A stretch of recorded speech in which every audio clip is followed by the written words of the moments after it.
Sir, Pakistan Tehreek Insaf पे पाबंदी लगाई गई, उसके हवाले से क्या कहें? पाबंदी तो किसी का बाप नहीं लगा सकता, ये तो कोई बात ना हुई।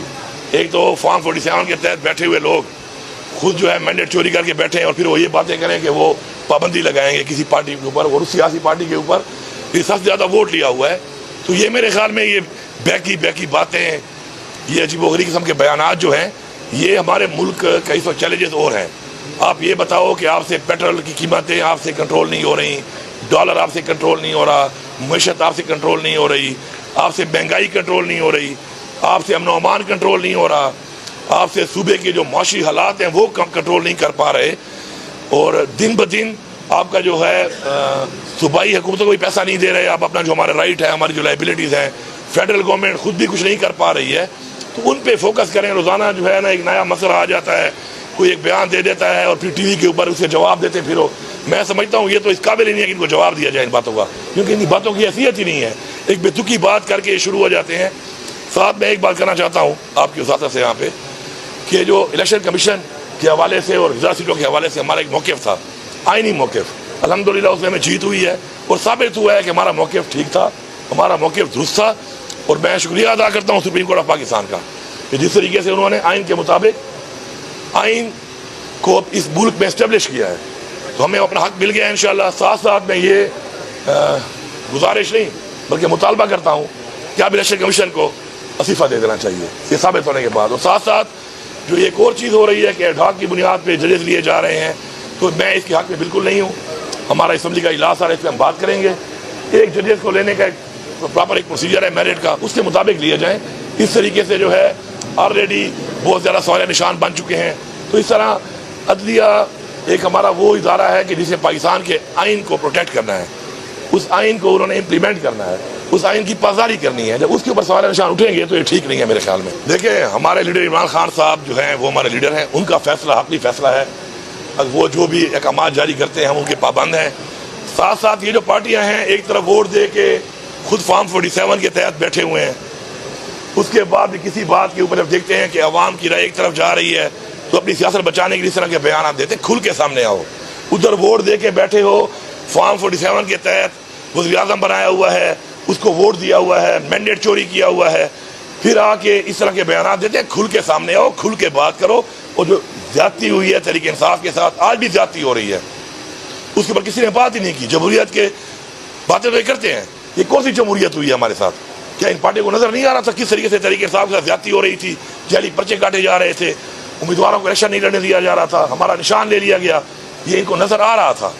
और चूंकि इनके बेनिफिशरी थे, ये इससे फायदा ले रहे थे, चुप थे। फिर भी शुक्र है इस हुए में तो हमने अपना मैंडेट हमने बचा लिया अपना, और बाकी पाकिस्तान में हमारा चोरी हुआ है तो उसके ऊपर इनको शर्म करनी चाहिए, इनको खुल के सामने आना चाहिए और पहले उस पर बात करनी चाहिए कि उस पर क्या मौक़िफ़ है आपका। ये ऐसी बातों के ऊपर एक बयान दे के लोगों में अपनी पॉपुलैरिटी बहाल करने के लिए आ जाते हैं, फिर जब असल बात आती है फिर पीछे हट जाते हैं। तो मैं समझता हूँ ये दोगली पॉलिसी है।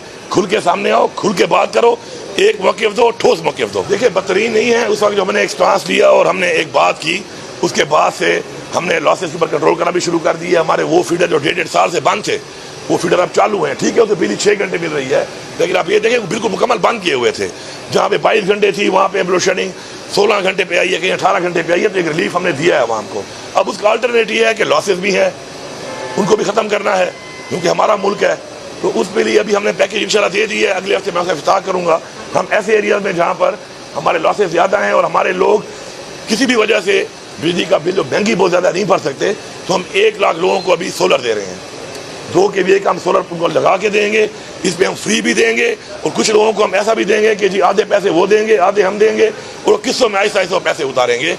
तो उसका एक प्लान है पूरा, उस प्लान पे अगले हफ्ते इफ्ताह हो जाएगा। और इस तरीके से हमने काउंटर करना है चीज़ों को और देखभाल के। पाकिस्तान को भी हमने देखना है कि लॉसेस जो आ रहे हैं हमारे सूबे से आ रहे हैं, तो वो हमने कम भी करने हैं। तो उसकी एक प्लानिंग हमने की हुई है, हमने बजटिंग कर दी है उसके लिए इंशाल्लाह। अपनी आवाम को पहले भी हमने रिलीफ दिलाया है इंशाल्लाह, और मज़ीद भी इंशाल्लाह दिलाएंगे। बिस्मिल्लाहिर्रहमानिर्रहीम। अल्हम्दुलिल्लाह मुहर्रम बड़े अमन व अमान के साथ खैर खैरियत से इंशाल्लाह गुजर रहा है, और इंशाल्लाह हमारी पूरी कोशिश है और तमाम जो हैं जितने भी महकमे हैं, हमारी लॉ एनफोर्समेंट एजेंसीज़ हैं, सब मिल के काम कर रही हैं इसके ऊपर। और इंशाल्लाह एक हमारे जो कमांड एंड कंट्रोल सेंटर बने हुए हैं हर एरिया में भी बने हुए हैं, और उसके बाद फिर उधर होम डिपार्टमेंट में तमाम अजला के पूरे सूबे का भी एक सेंटर बना हुआ है और उसको हम देख रहे हैं इंशाल्लाह। फैसिलिटीज़ के हवाले से भी यहाँ पे काम हो रहा है और साथ साथ हेल्थ के हवाले से जो हेल्थ के जो मसाइल अगर कोई आ जाए उसके लिए भी यहाँ पे फुल काम हो रहा है और सिक्योरिटी ऑब्वियसली वो हमारी मेन कंसर्न है, उस पर भी इंशाल्लाह काम हो रहा है। इंशाल्लाह हमें पूरा यकीन है इंशाल्लाह ये अमन और अमान से इंशाल्लाह गुजरेगा और इंशाल्लाह हमारी टीमें काम कर रही हैं, हमारी पुलिस हमारी फोर्सेस काम कर रही हैं। देखिए जी, हमारे सूबे को एक चैलेंज है बहुत बड़ा दहशतगर्दी का और उसको ज़ाहिर बात है हमारी पुलिस भी फाइट कर रही है और हमारे डिपार्टमेंट भी फाइट कर रहे हैं, हमारी फौज भी फाइट कर रही है और हमारी आवाम भी फाइट कर रही है और कुर्बानी आपके सामने है इस सूबे की।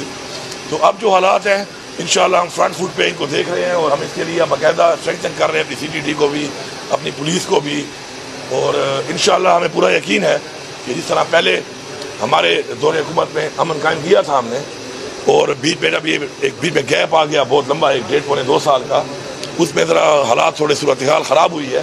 तो इंशाल्लाह हम दोबारा इसको उसी तरह सूबे को इंशाल्लाह अमन व अमान हम कायम करेंगे और मुकाबला हम कर रहे हैं दहशतगर्दी का इंशाल्लाह जारी रहेगा, भरपूर तरीके से जारी रहेगा और जो वाक़यात हो रहे हैं, जिस तरह के वाक़यात हो रहे हैं और जो लोग कर रहे हैं वो भी इंशाल्लाह वक्त के साथ साथ उनसे इंशाल्लाह निपटा जाएगा और इस पर कोई कंप्रोमाइज़ नहीं है। हमारा अमन व अमान के ऊपर, दहशतगर्दी के खात्मे के ऊपर हमारा कोई कंप्रोमाइज़ नहीं है इंशाल्लाह। ये हमारा मेन चैलेंज है, हमारा मेन काम यही है कि हमने इसको हर सूरत में कायम करना है।